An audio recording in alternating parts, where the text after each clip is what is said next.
toasting, joking too. Sipping and roasting is what we do. Light 'em up, drink 'em down. Whiskey and cigars all around. Cheers, y'all.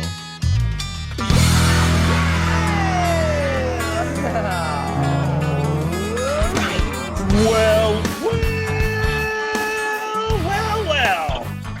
Welcome, ladies and gentlemen, to this fine little monstrosity of a radio and podcast and videocast type program known internationally, known the world round as Hi, Mom. Smoking and Toasting. Yeah, world famous Smoking and Toasting.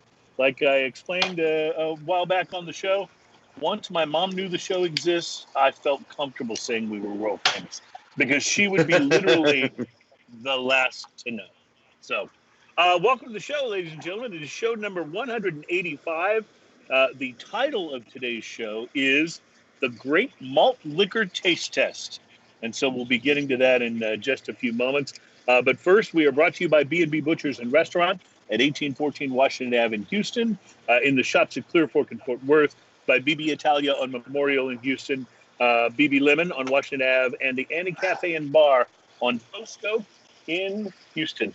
And with today being the 14th, today's the day that B&B in Houston is scheduled to be reopened for interior dining. So pretty excited about all of that. I believe we're past the 14th.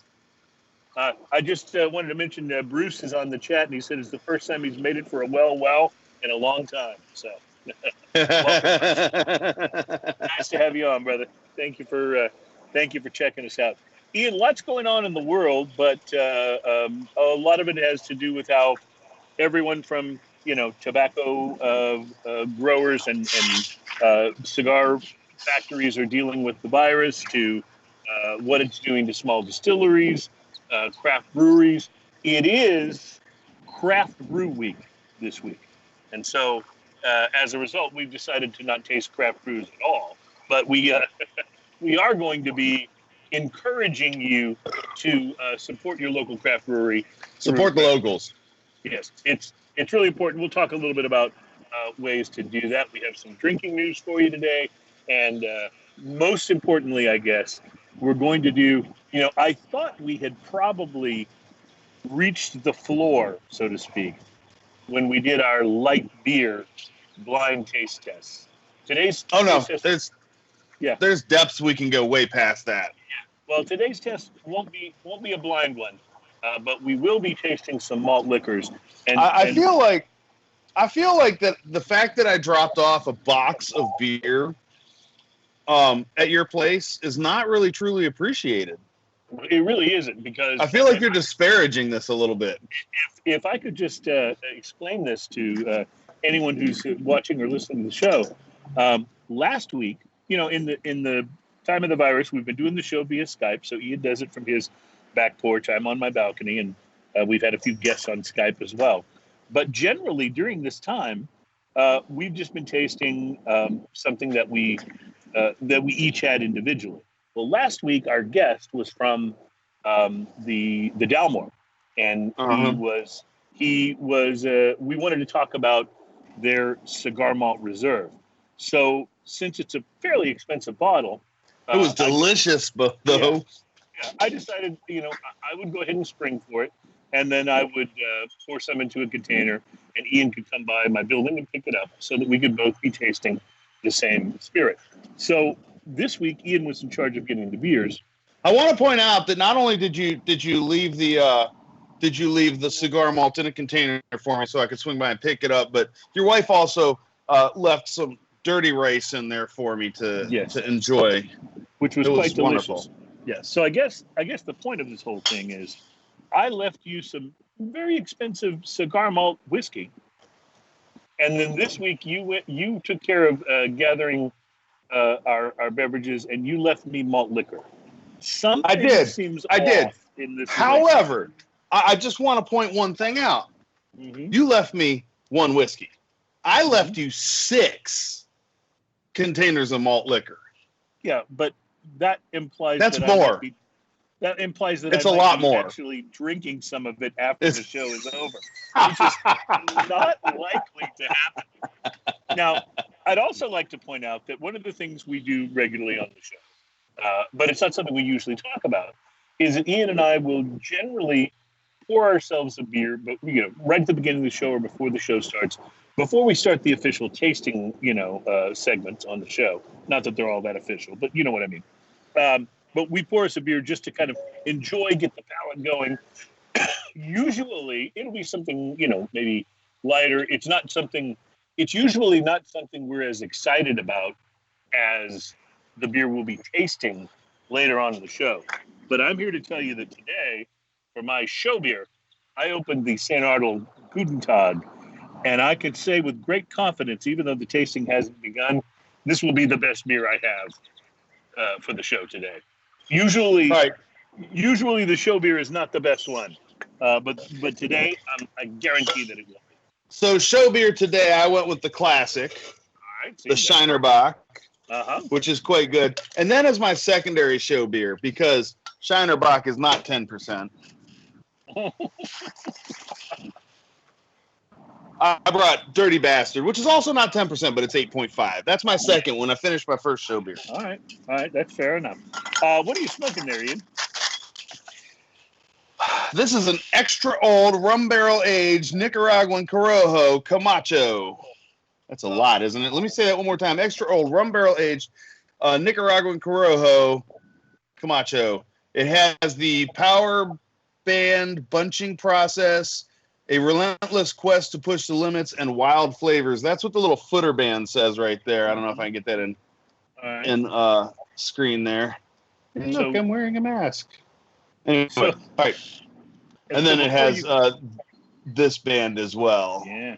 Well, before you get into telling us what that's like, I just want to point out that we did not plan this, but I am also smoking a Camacho Corojo, just minus the rum barrel aging. So it should be different. This one has lit up very nicely. So theoretically, we picked the same cigar. Mine just has the rum barrel aging.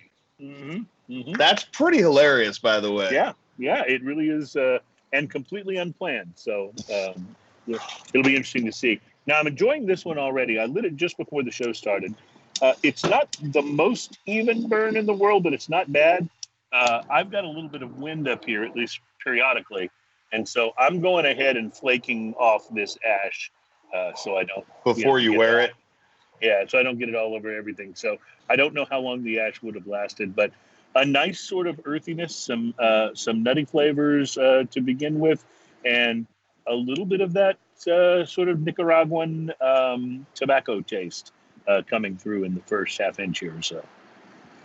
So, mine is doing much like yours. It's actually a little uneven, and a weird thing is happening to the ash there. How weird is that? It's not smoking bad at all. Anyway, but I will tell you, so I got a lot of the same flavors that you were talking about there. I'm still cracking up that we picked pretty close to the same cigar.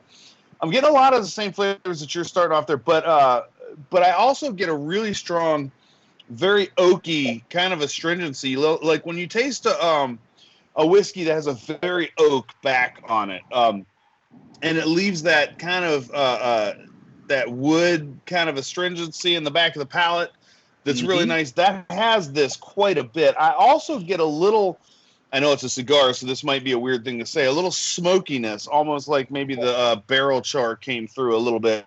Right. On it, but it's quite a good cigar so far. It has a little spice to it as well that I'm assuming was the rum spice from the rum barrel. It's interesting. But it definitely has the basic flavors that you said. It's got the nuttiness is really big in here. Yeah, kind of a cashew sweetness to it almost. And I think that oakiness that you're getting is due to the rum barrel aging that I'm maybe not getting on this one. You're not getting any of the woody notes like that. Yeah, this is coming through nice and loud and clear on here. It's almost a little bit cedary too, but more oak kind of flavor. So actually, I'm kind of enjoying it. I think that this might be one that Alan Denny tossed in when I bought a handful of cigars from him a while back. Okay, he's good like that, man. He's You never know what he's going to give you. He's like, here, try this and try this. So, well, we've talked about how Camacho seems to have come back when Christian Arroyo built the brand, which he will tell you about in great detail if you ever meet him. yes. And how he was responsible for all of the good things that it was. But when he built this brand, he actually did a very good job of it. It wound up getting sold to one of the larger cigar companies. And after the sale, they went through a lot of construction problems, a lot of inferior tobacco being used in the blend. And I actually stopped smoking them altogether for a while. I'm still just barely putting my toe back into the Camachos. Well, I've had a couple, and they've been very good. And this one, you know, it's not the world's most even burn. But I'll also point out that on a Corojo wrapper, that wrapper has a tougher time burning evenly than some of the other wrappers do. And I noticed that when we were down in Honduras and we're smoking several cigars with different wrappers. It's like, sometimes that, and that's not a bad burn you're seeing there, but it's not razor straight. You don't see a lot of razor straight, I find. That's in my experience anyway, on a Corojo wrapper.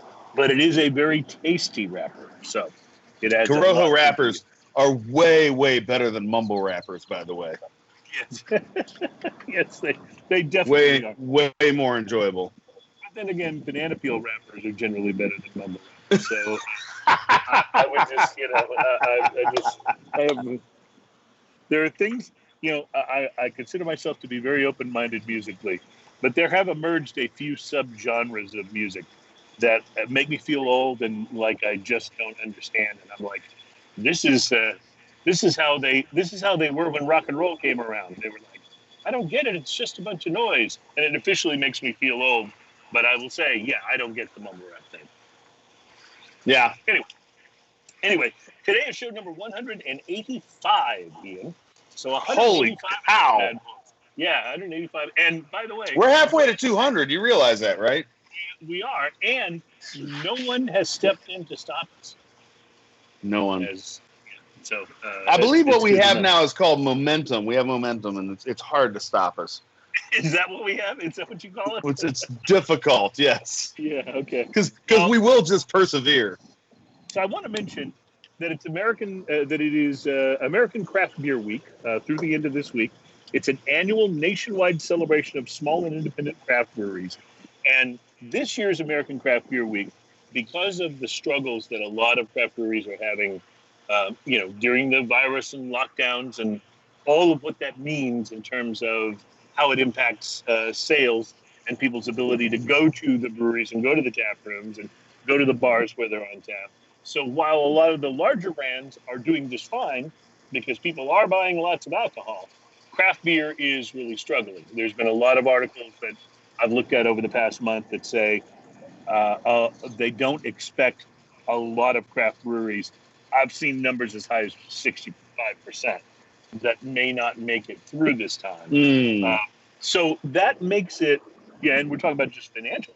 So that makes it all the more important this year for American Craft Beer Week, that if you're a fan of craft beer, you do something to support it. And I want to send you to craftbeer.com on the web, because they've got a great article there about American Craft Beer Week and a place where you can commit to give someone craft beer as a gift during this week. So basically you click to say, I'm committing to give craft beer, and they're keeping track of how many people are giving and how many beers are being given, and then how many different breweries have been supported. So basically you click and say, so let's say I was going to give Ian some Spindle Tap. I would click and I would fill in that my name, and then I'm giving the beer to Ian Barry, and then I'm giving him a 6-pack of 5% 10th from Spindle Tap. And so then that would be counted as one of the breweries that's supported. Those 6 beers would be counted as some of the beers given. So it's kind of a cool way to see how the community is coming together. So we encourage you, number one, to do something to support craft beer. By the way, I was watching this thing, which I'll tell you about later, that I saw all these great people were wearing these on this documentary I was watching. These awesome Stone Brewing T-shirts. And I thought I got to have one, and I thought I should go buy it right now online. I should go to their merch store, order it, and have it shipped. That's another way you can support your favorite craft breweries during this time. Well, if you're going back to the craft beer, the one where you send craft beer to a friend or something like that. Listen, if you guys don't have a lot of friends that are into craft beer, my name is Ian Barry. That's IANBARR. So you can do your giving through delivery of beer to go. In other words, you can order beer to go and send it to Ian's house. That's doable. Or you can do gift cards or merchandise. And the site even has a linkable nationwide list of to-go beer options. What's the site again? It's craftbeer.com. Craftbeer.com. Yeah, and just look for the article on Give Indie Craft Beer for American Craft Beer Week, which is this week. So, Ian, I'd like to point out, by the way, that even though you have given me beer this week, yours will not qualify for the word craft. No, and it's funny that it turned out the way it did, because we were looking for a showtime where it was just us, because we didn't really want to subject anyone except for Chris Hart to the rigors of what we're about to endure today. And he wasn't available, so it's just you and me. That's right. So it's just you and me, and it happened to be this week. So I did. I went out and I diligently shopped for today's beers. I'll let me give everybody a preview of what's going on. We're going to be tasting. All right. Yeah, a preview of what's going on today.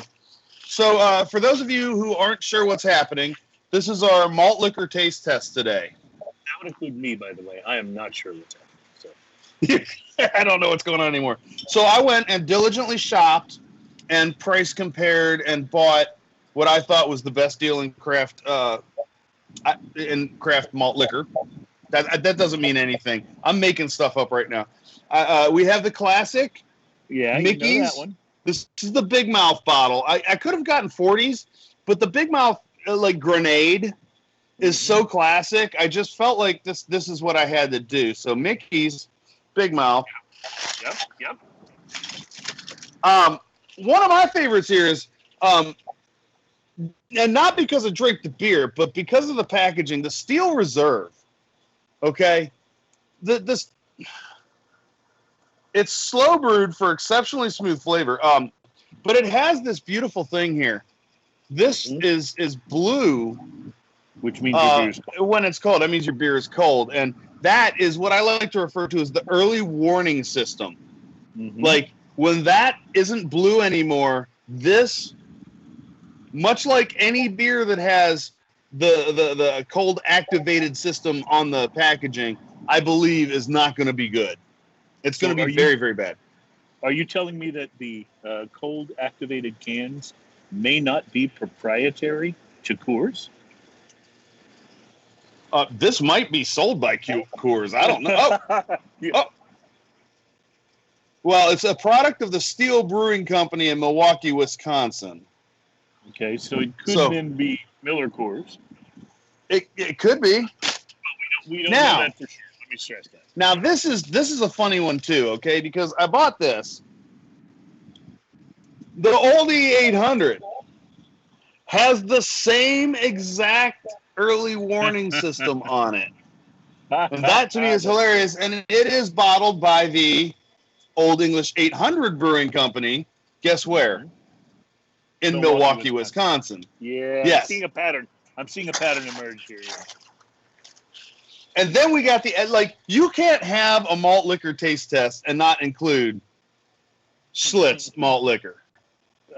I feel like this is the quintessential malt liquor. Now, they had two varieties of this. They had high gravity, as if this isn't going to do its job or something. They have the high gravity version, and this is already 5.9, so we're already at 6% on this malt liquor. So the high gravity, I don't even know what it is. But I went with the classic. I went, hey, let's go straight up classic. And I hope you appreciate that I did careful shopping for this. I'd just like to point out, by the way, that there is a difference between... Steel Brewing Company is owned by Miller. Okay, good to know. Brian put that out. There is a difference between when I do the shopping for the show and when Ian does the shopping for the show. When I do the shopping, we have a tendency to have things like, I don't know, cigar malt whiskey, or maybe a tequila like the Jose Cuervo La Familia. Or, it's not always expensive, but generally speaking, I think I've done pretty well shopping and bringing things to the show. Ian, on the other hand, is now associated with bringing malt liquor, malort. Do I need to continue? You're going to hurt my feelings, except for I don't have any. Okay, see, that's what I knew. So actually, I have two. They're anger and frustration, but that's another story. That's a whole other thing.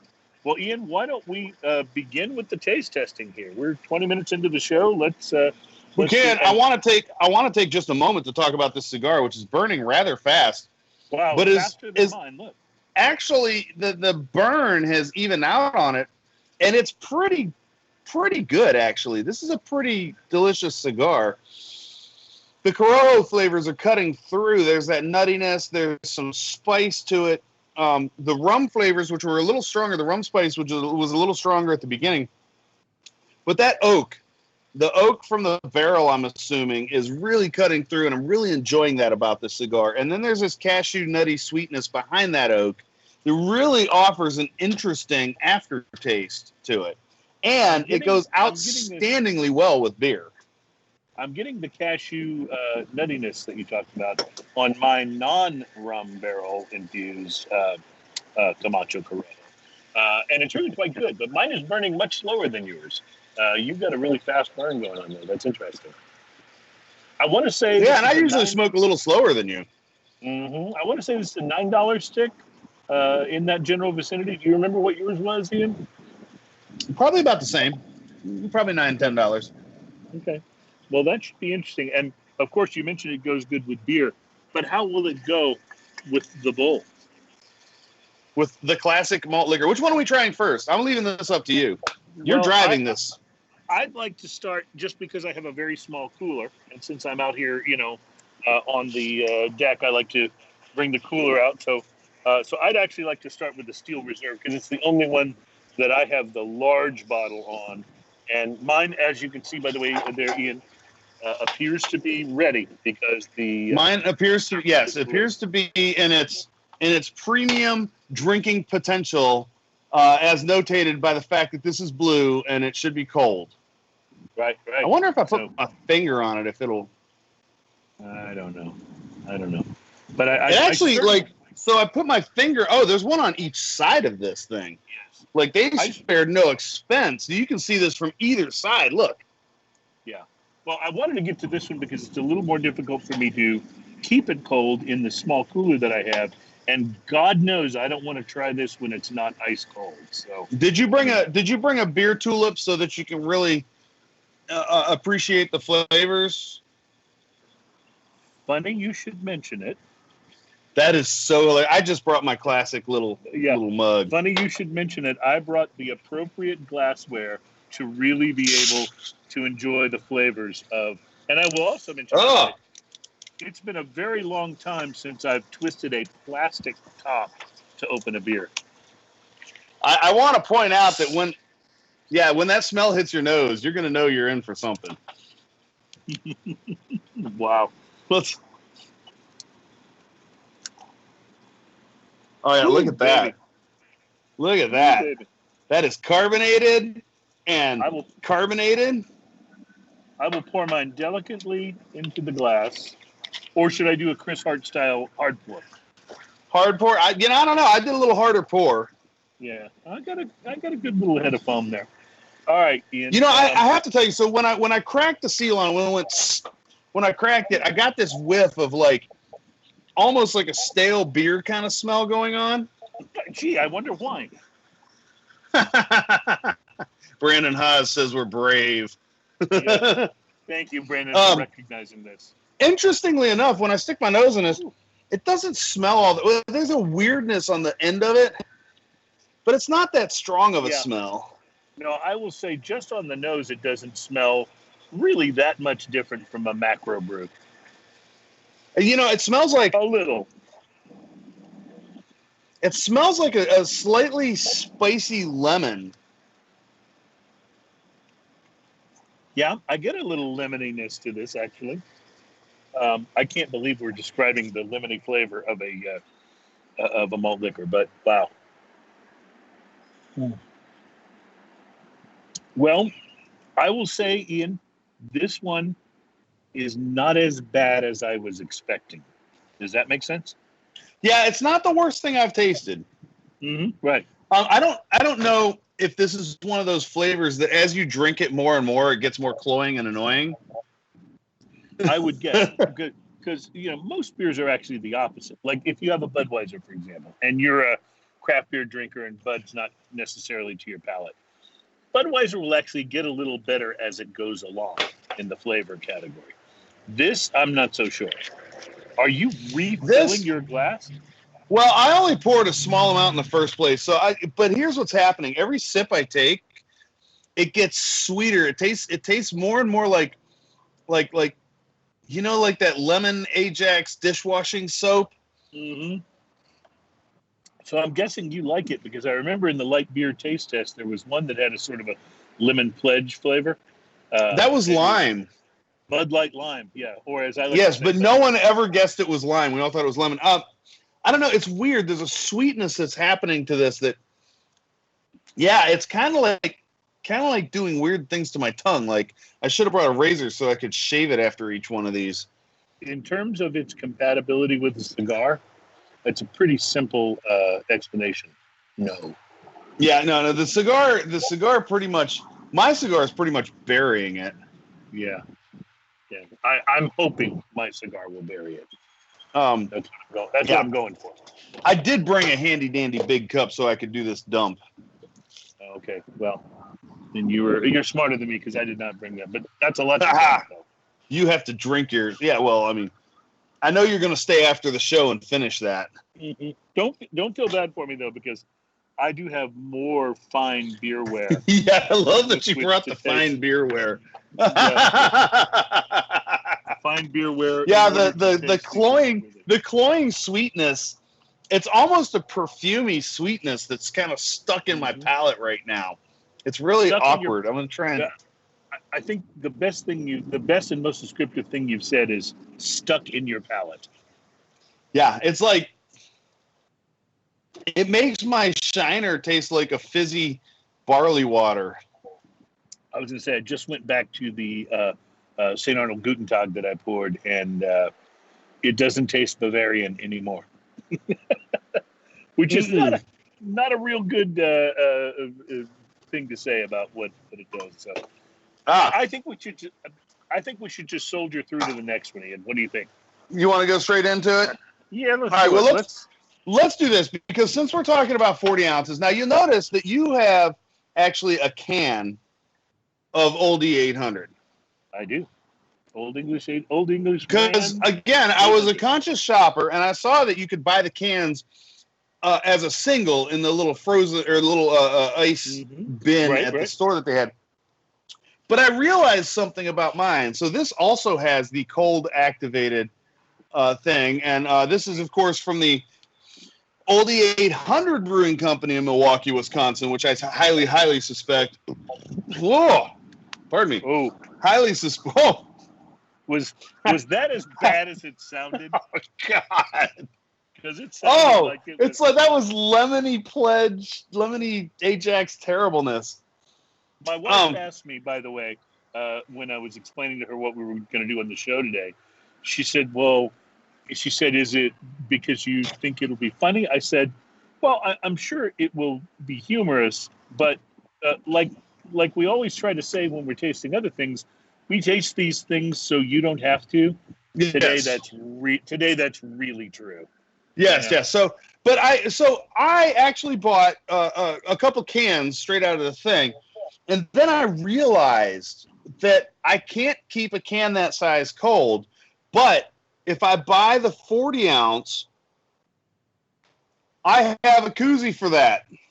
Oh my God, that's hilarious. Oh yeah, Ian. Is that an Old English 800 koozie? Yes. Yes, it is. With the crown shape on the top. Yes, it is. Oh my God, that may be one of the most hilarious props you've ever brought to the show.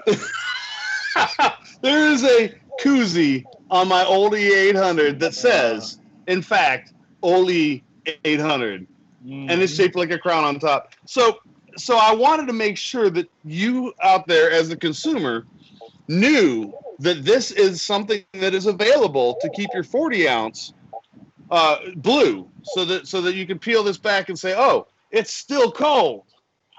Yeah. See, that's good to know. I'll just mention while you're opening that up, Ian, that the first beer that we tried, the Steel Reserve, has done something that I didn't think was possible. It's actually made my St. Arnold Guten Tag rather unenjoyable. It has ruined the Guten Tag. And that one of the reasons I chose this, I was thinking about doing the when I was choosing my show beer, I was like, I have a can of the strawberry blonde that I really like that they make at Southern Star. And I thought, no, the Guten Tag will stand up a little better, perhaps, to the malt liquor. The Guten Tag has been defeated, and I don't mean that in any sort of a bad way to the Guten Tag. It's about how bad the other is. Go ahead, Ian. You about ready to taste there? I am. I get very little on the nose on this. Mm-hmm. Yeah, almost nothing, actually. Not much out of the can, I can tell you that. Quite a bit of carbonation. Almost nothing. Like, you remember when you were in college and you'd wake up the next morning after a party, that smell that would hit you when you went into the living room, yes, and all the beer cans? There's a little hint of that. There needs to be a name for that smell. And yes, I know what you're talking about. It's that stale beer, or like if you go into a bar during the daytime when there's no people in it and all that kind of stuff. Yeah, and they haven't cleaned the floors. Yeah, plenty of beer has been spilled on the carpet and what have you. It's that kind of a sort of a moldy carpet stale beer smell. Yeah, it's just on the nose, mind you. Yeah, and it's, the longer it sits in the glass, the more it does that. Ooh. Ian, I don't know. I mean, I don't want to come off as a beer snob, but I'm thinking if this was the only option, I might just have a water. Yeah, I think honestly, if I showed up to a party and I said, "Let me have a beer," and someone handed me this, I would be drinking a Cosmopolitan. Yeah, it's got, the best way I can describe it is, if you've ever had a beer that you poured it into a glass, or maybe it's still in the bottle or whatever, and you had it just sat out until after the party was done, and it became a bit stale, but somehow still had a bunch of carbonation. That's what this is like. Like if you took that stale beer that had been sitting out for hours and added a bunch of carbonation to it, that's what this tastes like to me. Like if you were in college and you opened a beer and then you stuck it in the fridge and then you forgot about it for 2 weeks, and then you were like, "Oh, I have a beer in the fridge." That's kind of where this kind of leads me. Right. It has. Yeah. I'm sensing notes of carpet mold. Maybe dog hair. Yeah, maybe. This is not. I definitely got a note of cat litter on the finish. So here's a fly landed on my glass and then blew away because he was like, "No, that sucks." This. What's funny about both of these? Okay, I'm starting to see a trend. The funniest thing about both of these is the first sip of them is not as bad as you think. Right, that's right. The first sip is not that bad. But the next subsequent sips seem to compound the flavors, and not in a good way. This is.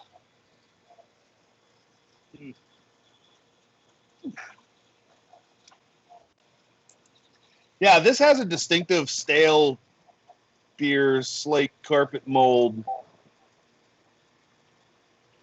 dog hair thing going on. It's pretty bad. It's pretty bad. Well, It is, however, very, very pale straw, Mm-hmm. and its clarity is impeccable. So if you were going to pour a beer to just sit and look at, this wouldn't be a bad choice. If you're going to drink it, yeah, maybe not. Yeah, there's no like sediment or any weird stuff going on in it.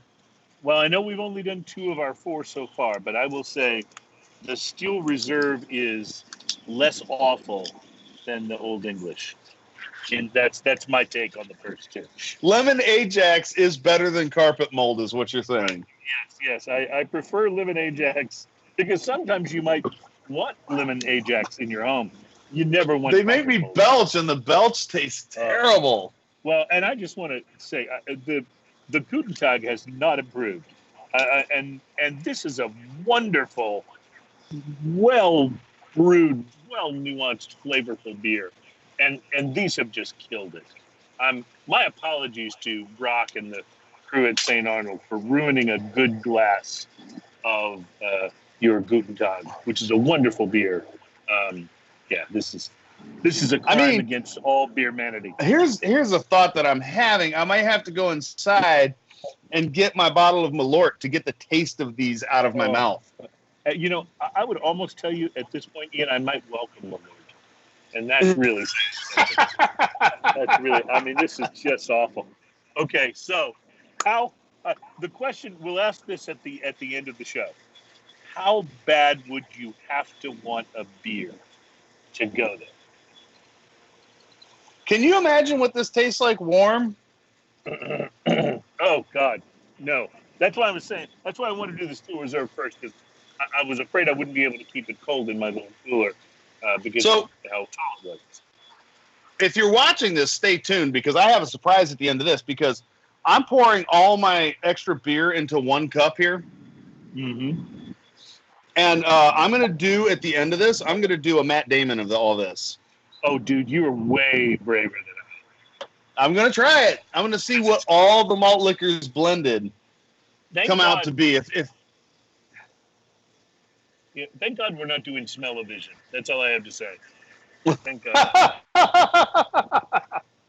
That was not a good beer. No, it was not. While we're drinking here, let me pass on a little drinking news. I can taste my Shiner after that one, though. Well, I'm sad to say the Guten Tag still just tasted like a bad malt liquor. I'm going through this fast, though, to try and clean my palate. Yeah, I don't blame you. So we're going to beer number 2 on this one. Maybe that'll be bigger, and we'll stand up to it a little better. Ian, I have some drinking news to pass along. This is the segment on the show where we bring you a story that it has to. I'm not saying it has to be true, because with all the fake news sites out there, you never know. But it has to at least have been reported by something resembling a news site. And this one, I believe, is true. And so these are not stories about drinking or even cigars, but they are stories that might be enjoyable while you're drinking, or that might be more enjoyable if you're drinking. So today's drinking news is about a new product that's available. And, you know, Ian, during this time that everyone is in, quarantine and spending a lot more time at home, it's had a huge effect on the dating scene. Now, both you and I are married, so we're quarantined with our wives. And so that, I think for some people at least, it might be its own special challenge, but at least you're with the one that you love. If you're still looking for the one that you love, Zoom dating has arisen as one of those ways to continue to get to know people. But the idea being you can chat, you can see what each other look like, you can maybe see if you hit it off that way. And if you do, then maybe when, it's, all this is subsiding a bit, you could, meet up for a coffee or a beer somewhere. Well, Zoom dating has gone to a new level with a new company that now is offering, shall we say, enhancements for Zoom dating. They are, for guys, they're muscular-looking outfits that you can put on beneath your shirt. And for women, they are, let's just say, boobtastic. And so this trend. This company is selling fake muscles and breasts for people's Zoom chats, and they say, order now and watch your socially distant partner's jaw hit the floor on your next virtual date. A spokesperson for the company says they have been flying off the shelves since being made live. So there you go. That's your drinking news for today. I don't actually know what to say. Do not trust what you see on your Zoom dates, I think is the bottom line here. So I literally don't know what to say. So I have to tell you, I'm very, very happy being married, and I'm so glad not being on the dating scene anymore, because dating was a pain in the ass. Yes, I agree. But so is being married if you're not married to the right person. So that can factor into it as well. Fortunately, I haven't seen that part of it. Fortunately for me, the coronavirus and the isolation didn't come along during, let's just say, some previous relationships. That might not have been pretty. So, Ian, it's a really interesting week with things going on. But the most important news is really about craft beer and craft beer week. There's an Irish pub. I think you'll enjoy this. There's an Irish pub that is now using drones to deliver drinks to their community during the shutdown. It's in Ireland, of course, and this pub has used drones as one of the ways that they're staying connected to their customers during the shutdown. It's McKeever's Bar and Lounge, and it's been in business for 152 years. It serves a rural community that's about 30 miles north of Dublin, and the drone will carry bottles or cans of beer, wine, and even an occasional bag of chips dangling from a string. So what happens if you're in this community is you call up McKeever's and you order, a six-pack of your favorites or whatever, and a bag of chips, and the drone flies to your house. You give them your credit card. The drone flies to your house. You're alerted by a text or phone call that the drone is there. You open your door and find the beer and chips hanging down on a strong lead from the drone, and you take them off the lead, and that's your delivery. I'm absolutely positive that the person flying the drone is not having any fun at all. No, that's that. Can you imagine if they were drinking too and maybe had a little too much and started delivering beer for everyone? Start delivering beer's on the house. Yeah. No, literally, it's on top of your house. I left it there.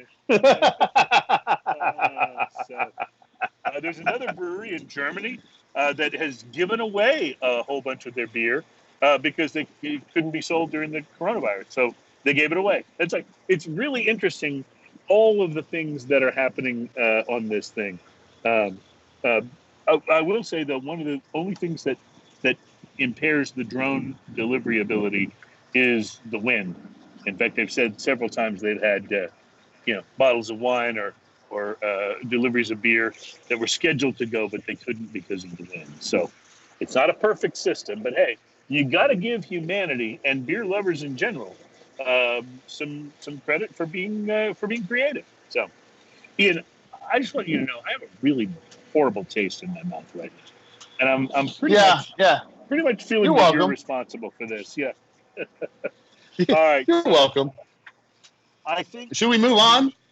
We both brought a spirit to taste, and I think I'm going to have to save mine for the end because I'm going to need something to try to get this taste out of my mouth. So I hope that will work. But yes, let's move on.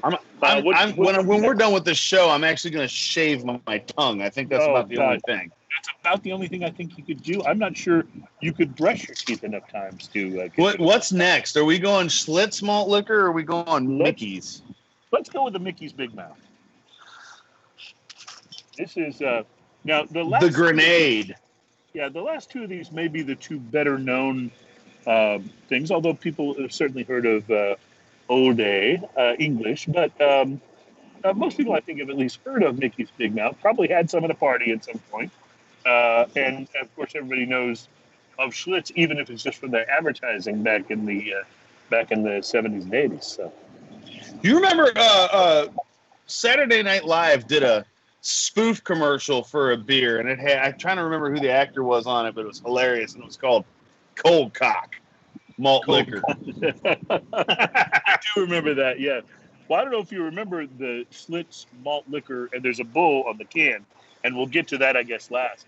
But the commercial for that, I remember from when I was a kid, people would open their can of Schlitz Malt Liquor or their bottle or whatever, and kind of like when you called for Kool-Aid and the Kool-Aid man came busting through the wall, in this case, it would be the Schlitz Malt Liquor bull would come running to wherever they were once they opened up the can. It makes sense because, you know, if your wife comes home and there's a hole in the wall and she's like, what the hell happened? You're like, I've been drinking. Yeah, it works better than saying I had Kool-Aid. Yeah, just saying. Although it was pretty cool when he'd burst through the wall and go, "Oh yeah!" That was oh yeah, one of my favorite commercials as a kid. Oh yeah, oh yeah. Now that's a sound that I have heard because there are a number of macro brews, which I've had from time to time, that do make that sound when you do their twist off. Look in the cap. Did you win something? Mine says, love you long time. Wow. Mine, perhaps you can help me figure out what this means, Ian. It's a guy with an arrow pointing to his butt and an S and then the arrow up. Does it mean butts up? Is that what they're trying to say? Asses up? Asses up? That is his butt, right? I don't know. I'm a little scared by that. I hope that's his butt, because if not, then you've got to really contemplate a different meaning. Backs up? Butts up? Backs up, butts up, asses up, booties up. I don't know. It's any way you slice it, it's not good. Now, this has got, on the nose, it's got a distinct cheap beer smell. Oh, yeah. You know what I'm saying? It does smell like beer, but it smells like very cheap beer.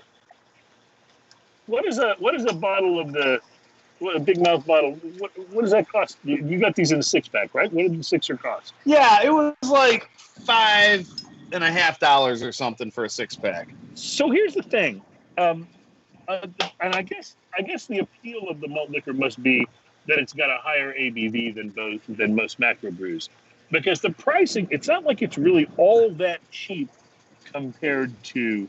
I mean, you can get a 6-pack of Shiner Bock for $8, right? So 5 to 6 for this. I mean, that's a huge $2 step up. You know what I'm saying? Yeah. Well, I realized something though when I looked at the Old E a minute ago, and you notice it's not as blue as it once was right there. No, so this is you're getting right. dangerous. That has lost some of its coldness. You're right. Well, I noticed something on this. This is actually a 42 ounce because 40 ounces is not enough. This is actually a 42 ounce. And when I price compared shop, I didn't think about it. I thought, a 6-pack is probably a better deal. But 2 of these is about $5 or $5.50. Yeah. And a 6-pack is about the same amount. But this is 3.5. 12 ounce. Oh, you know what? It was a better deal because the 12-pack was or the 6-pack was 12 ounces, wasn't it? At this point, though, is a better deal really your primary concern? Well, I'm dumb. I was in shopping mode. Okay, gotcha. This has distinct day after beer smell. Yeah. That's what we're gonna call it, day after beer smell. So I just want to college party smell. Yes. Roommate in college who didn't clean his part of the room smell. So I definitely get on the nose. I get a little bit of dirty sock. I go with that. Yeah. Wow. This has This might be the worst one yet. You know, I'll just use this opportunity to mention that from time to time, I run into people who've seen the show or listened to it. And they're like, man, how can I get a job where my job is to taste, you know, really cool beers and spirits and stuff? I just like to point out this week, you wouldn't want it. You wouldn't. This is called paying dues, my friend. This is exactly what we're doing. We're paying some dues right here. Well, paying dues. I don't remember this being that bad. I have had this before, but it's been years. I mean, I haven't been in college for a while. So first off, all three of these so far are so freaking carbonated. Mm-hmm. Like, it's hard to taste past the carbonation, except for the fact that the bad beer flavor. And what's funny is none of these are bitter. Did you notice that? There's no bitterness in these. There's not a trace of hop in here, at least on the they're all a little too sweet in their own way. And and they leave like this is leaving kind of a weird lemony lime scent kind of thing going on in my palate as well. That's just it's spectacularly unimpressive. You know, here's what I wonder, Ian. I've been watching this, and I'll speak a little more to this in a minute, but I've been watching this. I've watched about the first half of it, and I'm going to finish it up tonight. This really cool documentary that I found on Amazon Prime called it's the Beer Jesus Goes to Europe or what? Anyway, it's about Dave Cook, who's one of the founders of Stone Brewing. Yeah. His adventures when he tried to when he went to launch Stone Berlin, the first American craft brewery in Germany, and the idea was that Germany is a huge beer culture, but it's been in decline, and there's really kind of this sort of stoic acceptance of only the traditional macro German beers there, and he wanted to bring a taste of American craft beer culture to Europe and to Germany specifically. So it's interesting to watch him because he and the other brewmasters that are involved in this, they just take such care and pride. They're so passionate about the beer that they're making. And, you know, we've had enough Stone products on the show to know, I mean, these guys do an incredible job. Their beers are beyond reproach. They're all really, really good in one form or another. What I'm wondering, though, is the brewmaster at Mickey's, you know, does he wrap up that shipment, that latest, you know, delivery of beer and pat himself on the back for a job well done?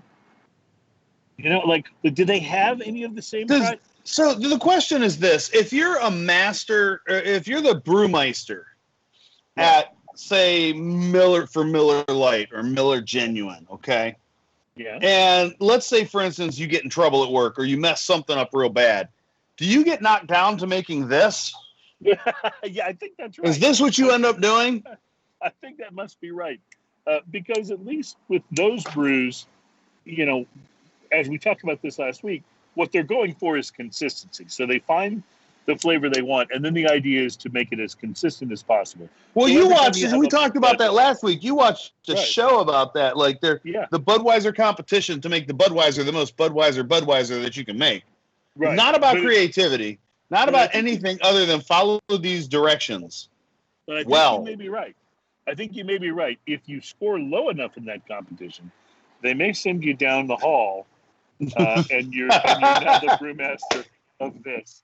I think that's right. Just like I've maintained for years, by the way, that if you work at Disneyland and you violate the rules one too many times, they force you to work for the next month on the It's a Small World ride. So you have to hear that song over and over and over for like a month at a time. So yeah, it's kind of like the Everything is Awesome song from the Lego movie. Oh yeah, but see that song is so bad that it's awesome in its own way, you know. We call that craptastic, by the way. Yeah, but I wouldn't want to hear it over and over like the It's a Small World. The Matt Damon over here is getting scary. I think we should push through and do the Schlitz because I am hoping against hope that my spirit that I'm saving for last will rescue me from this world of. Well, there are definitely things growing on my tongue at this point. I serve without hope because my spirit. I don't have high expectations for the spirit that I brought today. No, okay. Well, we'll get to that in a moment. Talk to me about the Schlitz Malt Liquor Bowl. Well, it sounds like a beer when you open it. I was going to say it's a sound effect for sure. It smells like fruit. Like straight from the can, it smells like fruit. I wonder if I have much, if I really have any taste buds left at this point. If I'll be able to do a fair evaluation of this against the others, because it almost feels like this one worse as we go. Now this one has some carbonation to it. Holy moly! There's more head than there is beer there. That's crazy. Well, I tell you what, the nose doesn't offer much promise. I can just tell you that. It smells fruity to me. Is that just me, or are you getting that at all? It smells fruity and well, if by fruity you mean that sort of lemon pledgy fruit thing, yeah, there is some of that. Yes. Yeah. All right, I'm scared. I'm actually a little timid right by this point in time. Oh, I was timid with the Mickeys. I'm going to tell you, first reaction is only the first sip, and this one I have nice and cold because I had it in my little ice sleeve. But my first reaction is this is far and away the best of the four. Agreed. Yeah. I don't know if we've been beaten down to the point where this isn't surprising, but it's actually better than the others. Yeah, it actually is. It's almost good enough that I would say if it were the only option, I would drink it. Almost. Notice I didn't say it was good enough. I said it was almost good enough. You know, again, there's just no bitter whatsoever on this. So like the bittering hops, they were like, we don't need that step. And that's probably why it's malt liquor. This is not triple hopped. We don't need no stinking bittering hops. No, refine the flavor. What's wrong with the flavor? I will say that the lemon pledge kind of obliterates the other kind of, like moldy sock sort of flavors we were getting from some of those other ones. And it makes it less unpleasant to use the double. Yeah. Yeah, it has a little bit of a Band-Aid sterility to it. There's really not a lot of flavor to this. No, and maybe that's why it works, better than the others, because it's not quite as oppressive. But there still is that lemon pledgy thing going on. Yeah. I think maybe that lemon pledgy thing is maybe a thing with malt liquor. Well, I will say this. If you had snuck this into our light beer blind taste test, other than the fact that it's a little bigger because of the ABV. Yeah, it's like 5.9%. Is that what it said? Yeah, 5.6, something like that, yeah. But if you had snuck this in there, I don't know if I would have, I'm not saying it would have beaten the other beers, but I don't know if I would have said it was, obviously way down the scale from the light beers. You know what I mean?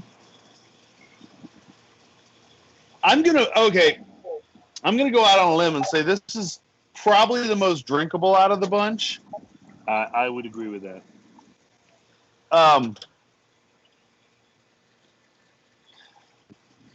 It lacks that stale beer smell that a couple of the other ones had. Yeah, the moldy sock quota is lower here. Yeah. I love the way we're such professional tasters. Yeah, it's not quite as moldy sock-ish as the others. You know what it might have a little bit of? When you leave your clothes in the washer a little too long before you put it in the dryer? Yes. Oh, that sour. You know what I mean?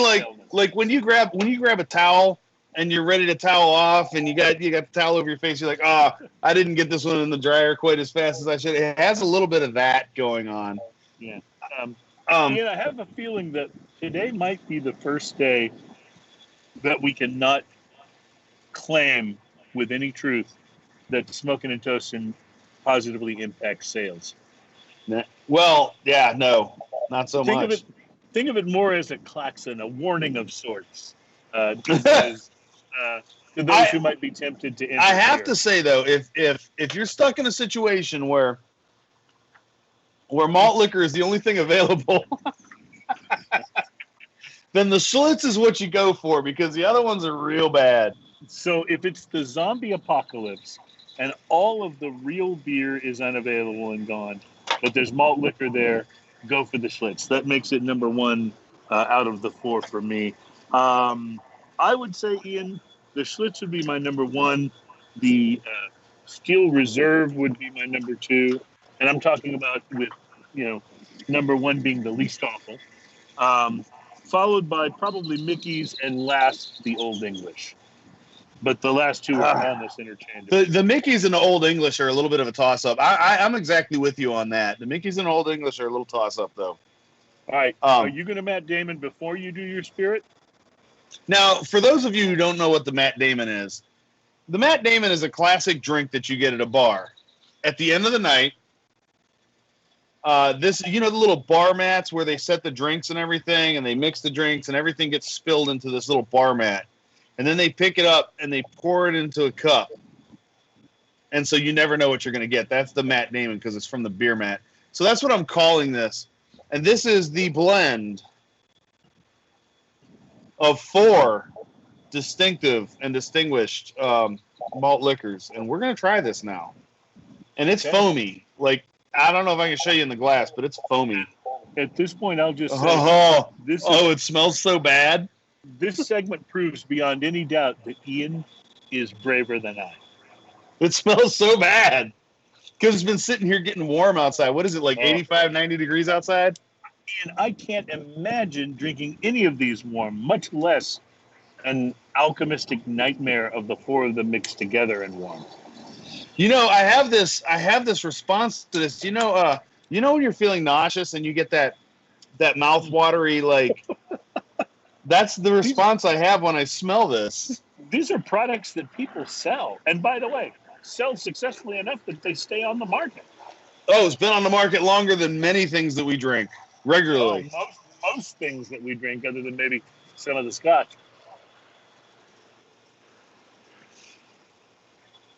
Oh, the Lemon Pledge. The Ajax, the soapiness. There's a distinctive... there is a distinctive soapy lemon. I just want to say to those who listen to the show on audio only, today might be the day that you missed the most in terms of not having the visual. Because the look on Ian's face just now when he tasted the Matt Damon mixture of these 4 malt liquors was, it's something I won't forget for a very, very long time. So there you go. Woo! Ian. I did, however, strategically, as my second beer, I have a Dirty Bastard here, and that will annihilate just about anything. God, I hope so.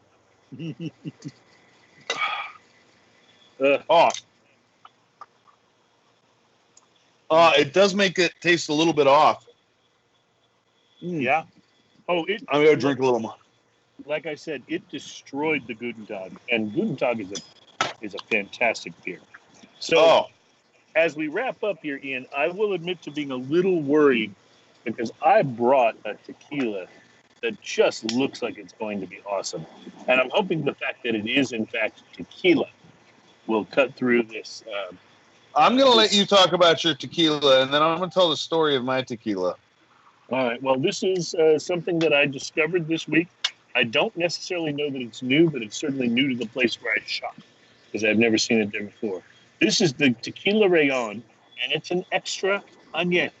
So it is about the. I like the classy bottle and the shield. Yeah. And it's not super fancy, the bottle, but it's a very elegant style.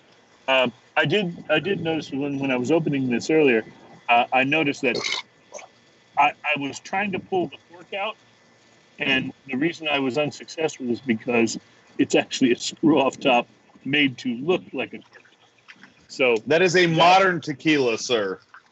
Yeah, that gave me some pause about how good this would be. Plus, Ian, I'm also going to tell you, it was very inexpensive. This was under $30 for an extra añejo.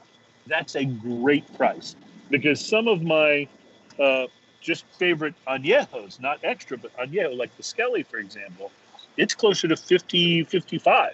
So for this to be just south of $30 for an añejo, for an extra añejo tequila, the most aged tequila that you could buy, this is that's something that gives me hope. The screw off top did not, but I don't want to be prejudiced against screw off tops. After all, Pura Vida Tequila uses a screw off top, and that tequila is fantastic. So yeah, there's nothing wrong with Pura Vida.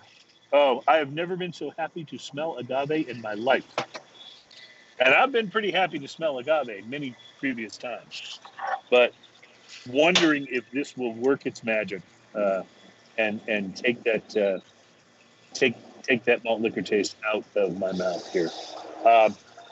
Some definite. And by the way, if I don't like this, Ian, I pledge to bring it on the show again and try it when I don't have the malt liquor on my palate, because it's probably not fair, to this. While you're taking a sip, I just want to point out that Joe Ramos mentioned about the beers that we're having, that these beers are probably experimenting on other ingredients for other beers.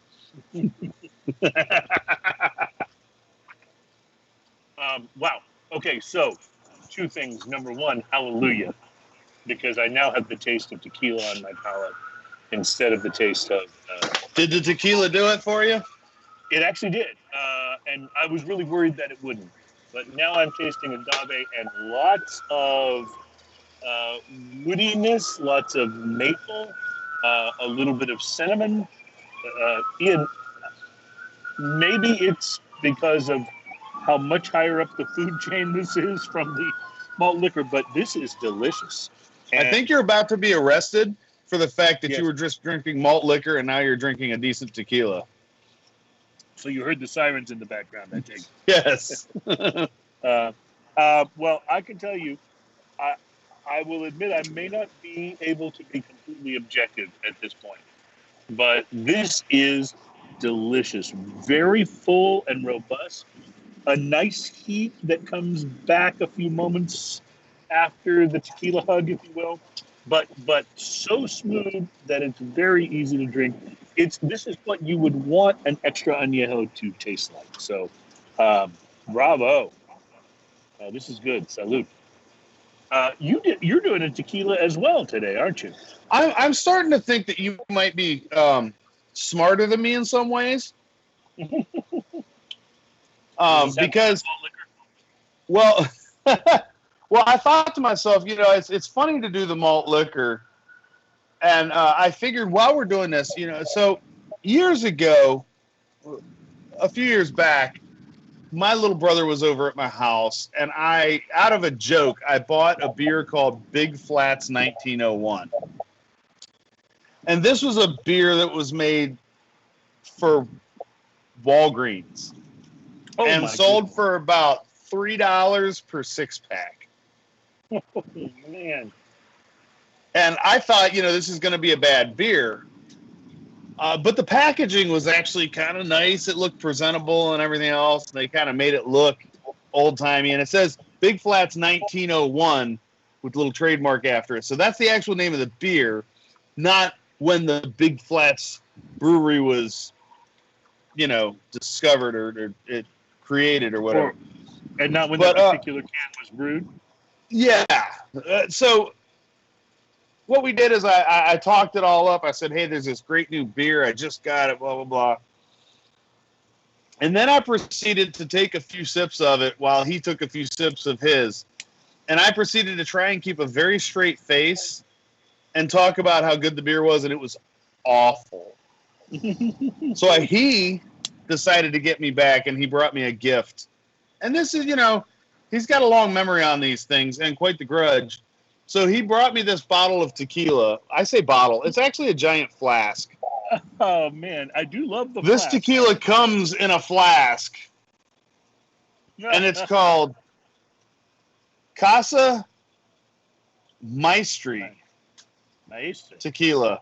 Original premium, handcrafted, double distilled, 1965. Limited edition Blanco, 100% de agave. But it comes in this giant 750 milliliter flask. I kind of like the flask, to be honest with you. Yeah, but if the tequila's not good, you can just pour it out and keep the flask. And reuse the flask, right? Because that's way easier. Like, if you're going camping, you want to bring something good, you put it in here, and no one else is going to drink it. But we're going to try this right now in real time and see. Drink it right out of the flask? Should I? It's up to you. I mean, that's the appropriate way to drink out of a flask, right? You don't flask into a cup, right? Well, you can, of course. Oh, it smells like tequila, but it smells like a cheap. It smells like a cheap margarita, like right out of the. I want to pour it into a glass to see what it looks like. It's mostly clear. Oh, yeah, it smells like tequila. It doesn't smell particularly amazing. It kind of smells, like I said, like a bad margarita.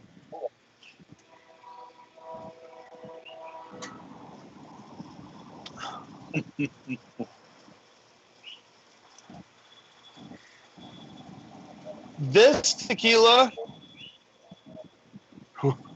Oh, there it goes. This tequila. Oh, shit.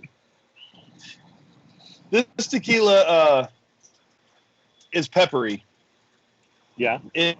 I don't know if they accentuated the peppery taste that decent tequilas have. It's peppery.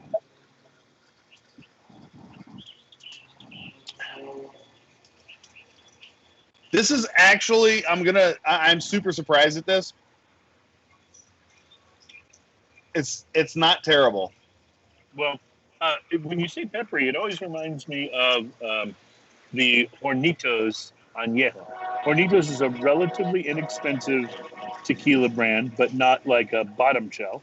And their Añejo is it's like $20, and it's good, but it's very peppery. Like, pepper is the overriding flavor of the tequila. But I've enjoyed it. Yeah, this is super peppery, but it's also kind of super sweet, which I think is why it smells like a not so good margarita. It's not as bad as I thought it was going to be. It's probably fine in a mixed drink, and it's probably fine in a margarita. The finish on it is a little bit. What's the word I'm looking for? It's a little rough. You can kind of taste it's a little young. Oh. Oh, I'm sorry.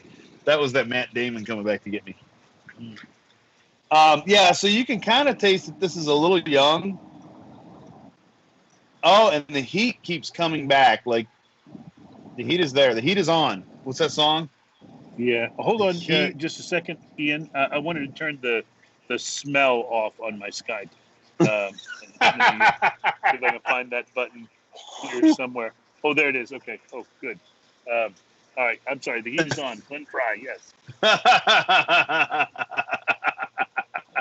Brian put up, nothing says purge like cheap tequila after drinking malt liquor. Oh, dude, you're so right. I'm really surprised you went the cheap route after that.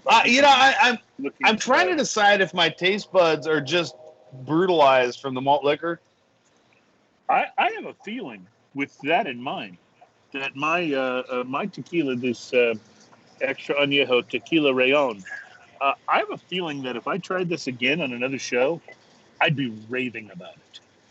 Because it's really good now, but I know my palate is destroyed from that. So challenge to both of us. On another show, let's bring both of these back and try them without, like, malt liquor face. All right, fair enough. Maybe we'll even do that next week. Also, I feel like I've grown, like, you know that real tight outdoor carpet That's what my tongue feels like right now after all the malt liquor. I think they call that AstroTurf. And yeah, it kind of like that. Yeah. Coming up on next week's show, Balcones and Shiner. We've both had on the show the Shiner beer. It's the Shiner Bock that's been aged in Balcones. Yes. Well, now the collaboration's going the other way. Balcones is about to release a product that is based on the mash bill of Shiner Bock. So it's going to be a very interesting thing. We'll report on that to you next week. Plus, how 600 craft breweries have banded together to come up with a new community brew in this crazy time that we're in.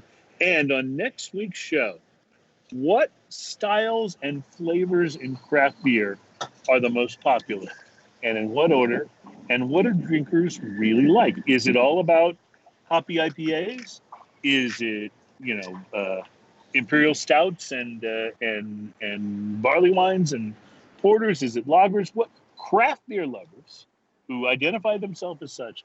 What are their favorite styles and their favorite flavors in their beer? We have a full report that we'll be passing along on next week's show. So looking forward to it. That'll be 186. And we've talked about maybe trying to be back in the studio for that episode, Ian. I don't know if we'll make it or not, but if not, we'll be here doing it this way and looking forward to it. So, well, let's see what happens. I'm looking forward to any show where we're not drinking malt liquor at this point. Dude, this malt liquor makes me burp so bad, and it's like like when you eat bacon, you burp a little, you're like, oh, bacon, that's kind of nice. No, this is malt liquor lemon nastiness and now it's got a peppery tinge to it from the tequila. And I don't even know if that's good or bad. I think it's bad. Yeah. I think it's. All I have to say is I hope I drank small enough sips of the malt liquor that nothing will be coming back to me in the morning in the form of a hangover, because the worst hangover I've ever had was from cheap wine. And this is maybe the cheapest beer I've ever consumed all at one time. So, and when I say cheap, I mean shitty. Yeah, there was some not good beers there, but we figured something out. If there's no other beer besides Schlitz malt liquor, you can actually do worse. That would be the nuclear option. Yes. So maybe we should rename this show to Schlitz malt liquor. You can do worse. Yeah. That should be their new slogan. I think that would work. Schlitz malt liquor. It's not as bad as it gets. Right. Schlitz malt liquor. Tonight's the night you fight your dad. Oh, it's beautiful. I think that's already been used. I'm sorry. That one's been taken. Well, Ian, thanks for soldiering through this. And, of course, thanks for dropping off beer at my house. I hope you don't mind it if I request that the next time you do so that you kind of up the ante a little bit from this last delivery. I will do, sir. You can drop off Dirty Bastard anytime you like. So, man, this is such a good beer. Yeah. Is it still good, though, after that malt liquor? Dirty Bastard is so robust that it pretty much knocks out everything else. Now, it did taste a little funny after the Mickey's and after the Schlitz, but it tastes way better now. This is so malty and so delicious. I love Founders. I want to hug them. Yeah. Yes, and once this virus thing is under control, we should plan to do just that. Have a wonderful week, my friends. Thank you for putting up with our malt liquor show. By the way, this was totally Ian's idea, so he deserves all the credit for the punishment that we just put ourselves through. That's a dubious honor. On you guys' behalf. It was Ian's. He's a giving person. That's what I'm getting at. It was his idea. We drink the malt liquor so you don't have to. Yes, and as we leave on a toast, here's to you never having to. Have a great week, my friends. We'll see you next week, and cheers. Cheers. Love y'all.